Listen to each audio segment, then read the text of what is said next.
Hello, everybody. How you guys doing today? I hope you're doing well. I really do. And welcome to the Bible, block by block. Today is the 273. For the 273, we're going to be reading passage to Edom refuse. That is Numbers 20, verse 14 till 21. Let us begin. Our Father in heaven, holy is your name. Your kingdom come, your will be done on earth as it is in heaven. Give us this day our daily bread. Forgive us our debt, I will forgive our debt. Do not lead us into temptation, but deliver us from the evil one. For your kingdom and your glory and your honor forever and ever. Amen. All right.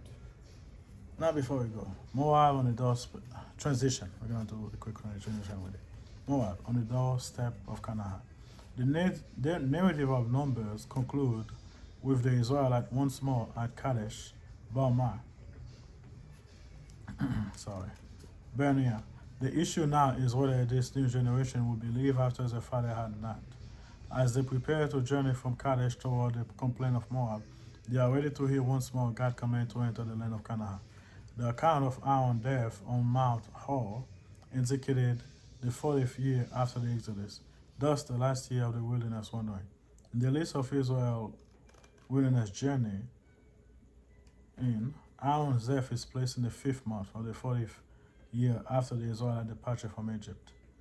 Calculating by this tradition, Israel would have reached the plain of Moab either around 1406 BC, 40 years, to 1446, and then 14, or around 1235 BC. To see the Egypt and the Exodus. They got those late one, but whatever. Anyway, the plain of Moab are the setting of the Balaam tradition, an Aramaic instruction founded in the area east of the Jordan mentioned at Seir named Balaam. If this is the same Balaam descriptions, then he was quite famous, which will explain King Balak obviously respect for his power. Okay.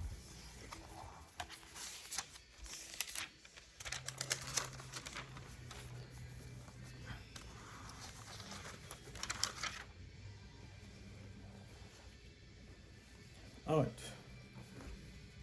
Let's read.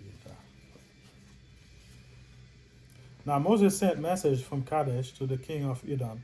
Thus says the brother Israel, you know all the hardship that has befallen us. How our father went down to Egypt and we dwell in Egypt a long time. And the Egyptians afflict us and our father. When we cried to the Lord, he heard our voice and sent angels and brought us out of Egypt. Now, where are we in Kadesh in the city? We are Kadesh in the city on the edge of the border. Please let us pass to the country. We will not pass through the field of vineyard, nor will we drink water from well. We will go along the king's highway. We will not turn aside to the right nor to the left until we pass through your territory. Then Edom said to him, you shall not pass through my land, lest I come out against you with sword. So the children of Israel said to him, we will go by a highway. If only our livestock drink any water, then I will pay for it. Let me pass through on foot, nothing more. Then he said, you shall not pass through. So Edom came out against them with many men, and with a strong hand. Thus Edom refused to give Israel passage to his territory. So Israel turned away from him. Now people said, oh, why did God order the death of them? That's why. That is why. Remember, anger is for God. Not this how we take revenge. And when he said, that's why he ordered the death of all of them, to completely wipe them out. Anyway, let's read something else real quick before we close it. Pain that leader to prejudice. That leads to prejudice. Pain that leads to prejudice. You know, heard by members of different ethnic or racial group is at risk of developing prejudice against all members of that group. Even slight offense may powerfully reinforce old bias, as the conflict between Israel and Edom shows. The king of Edom refused to open the king highway to Moses and his people. The hostile act that likely grew out of prejudice with roots going back hundreds of years of the feud between two brothers, Jacob, the ancestor of Israel, and Esau, the ancestor of Edomite.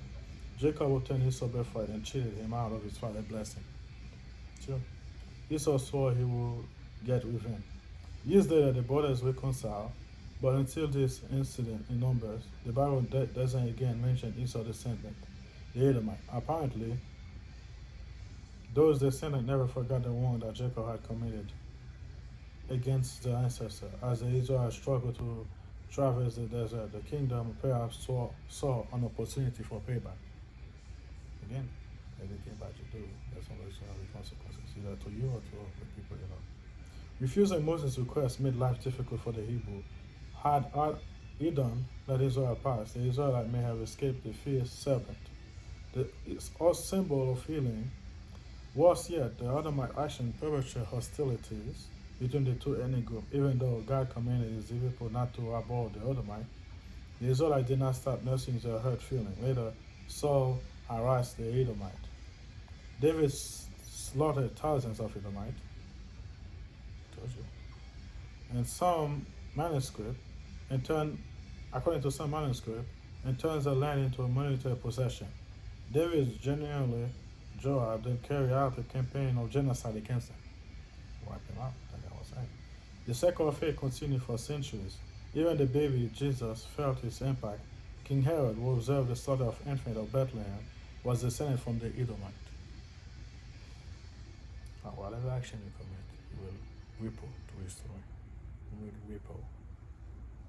Whatever our race or ethnic group, as Christ's follower, we are called to break the cycle of prejudice. If we are offended or attacked by someone who of another race or nationality, we gain nothing but by amplifying our pain in general mistreated of hatred of an entire group of people. Rather than further stereotype, we can reach out and seek better understanding.